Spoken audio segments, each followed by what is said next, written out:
not a slippery river rock dislodged by torrents of rain. This is one of the last Chinese salamanders that live in the cool mountain rivers of China. And it's among the largest amphibians on Earth.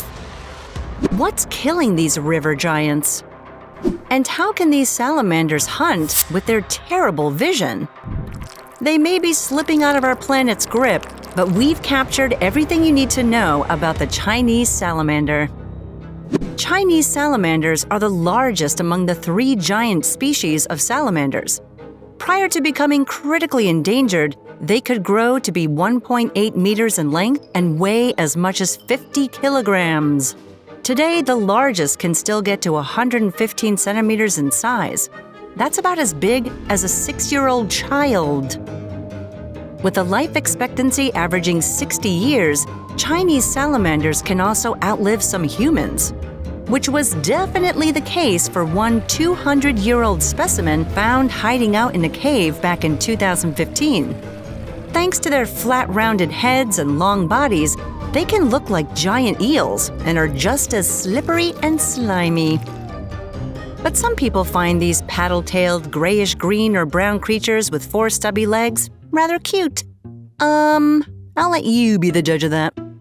The giant salamander hasn't changed much since the Jurassic period.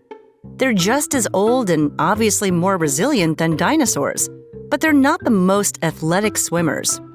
Using its feet to push itself against rocks, it'll hunt for freshwater crabs and fish, with the occasional frogs and snakes thrown in for good measure. It can get pretty muddy in these waters, and the salamander's tiny lidless eyes are not especially good at their job. So how does this creature manage to catch its meals? Running along the length of its body are sensory nodes called capillaries that allow it to detect the smallest of vibrations in the water. When its prey moves, the salamander is able to follow and snap it up. It has also evolved to make good use of its size. Wrinkled skin offers ample surface area to absorb and breathe in oxygen from the chilly waters it calls home.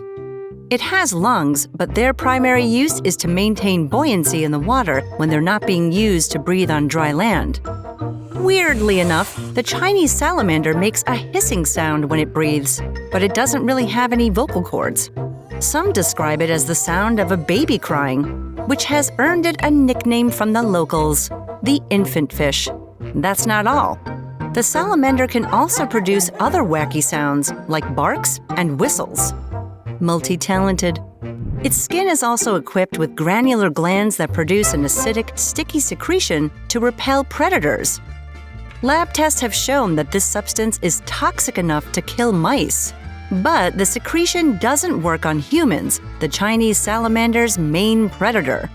River pollution and damming have destroyed their natural habitat, and they have been hunted and poached as a luxury food item for decades. They're also caught for medicinal purposes. As the popularity of salamander meat and medical uses grew during the 1970s, they started to be bred in aquaculture farms across China. Even today, the largest population of Chinese salamanders is found on aquaculture farms. To protect the species, local conservationists started breeding salamanders in captivity and releasing them in the wild. Though well-intended, these efforts have adversely affected the health of existing wild species as they bred with the farm-raised species. It has also made it difficult for researchers to get an accurate head count for Chinese salamanders born in the wild. But thankfully, newer conservation efforts in China and abroad are working to correct that.